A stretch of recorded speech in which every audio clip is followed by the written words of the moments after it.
The rain had just stopped when Amani stepped off the taxi. The road glistened under the fading evening light, reflecting a sky that couldn't decide whether to be blue or gray.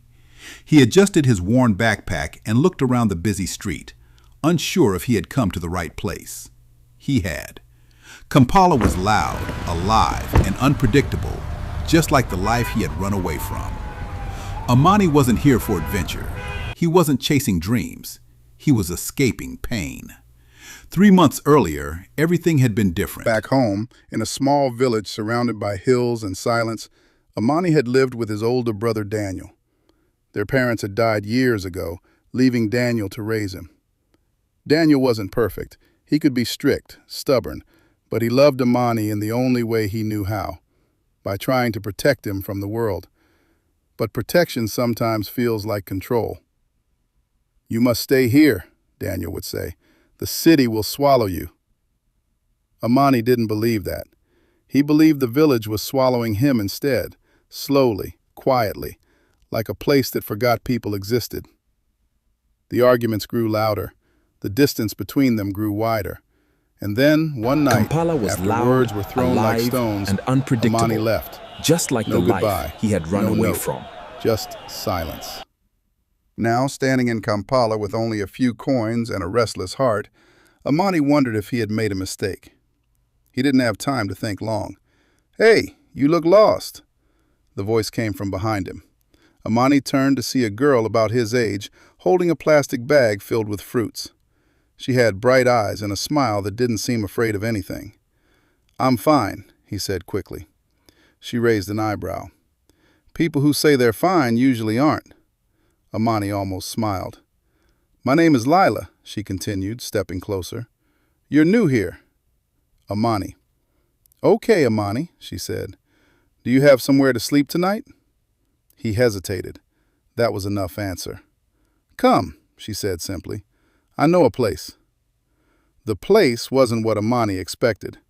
It was a small shelter behind a church, simple, crowded, but warm.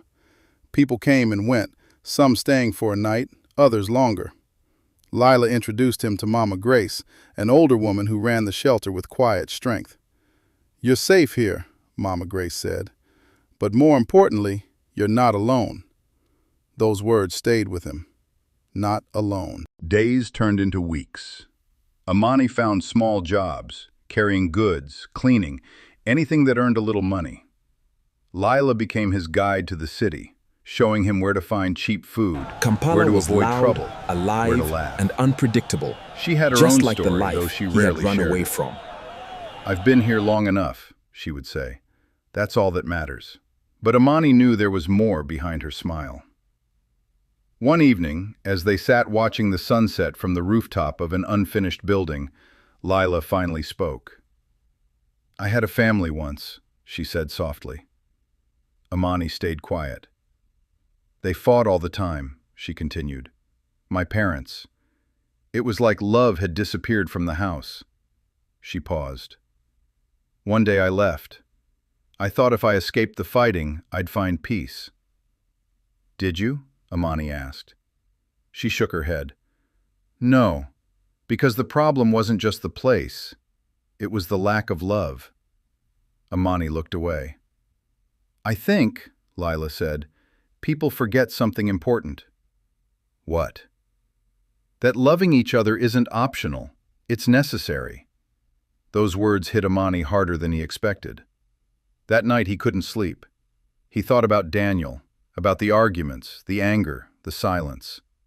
But also about the small things. The way Daniel would wake up early to prepare breakfast. The way he worked long hours so Amani could go to school. The way he said, "Be careful," every time Amani left the house. Maybe that was love. Just not the kind Amani had wanted. The next morning, Amani made a decision. "I'm going back," he told Lila. She looked at him, surprised, but not shocked. "To your brother?" He nodded.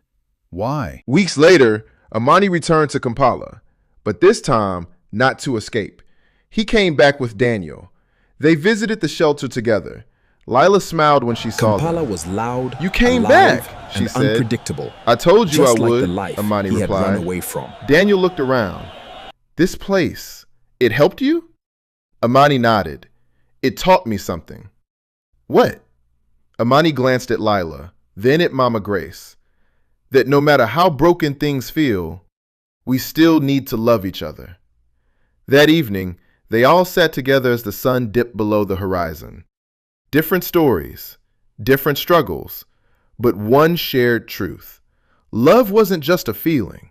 It was a choice, a decision to forgive, to understand, to stay, even when it was hard. As the sky turned dark, Lila spoke softly.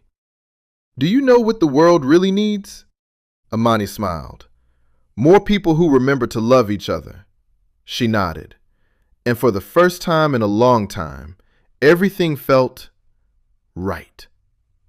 The end. In a world moving too fast, where people forget to look into each other's eyes, one simple truth still remains.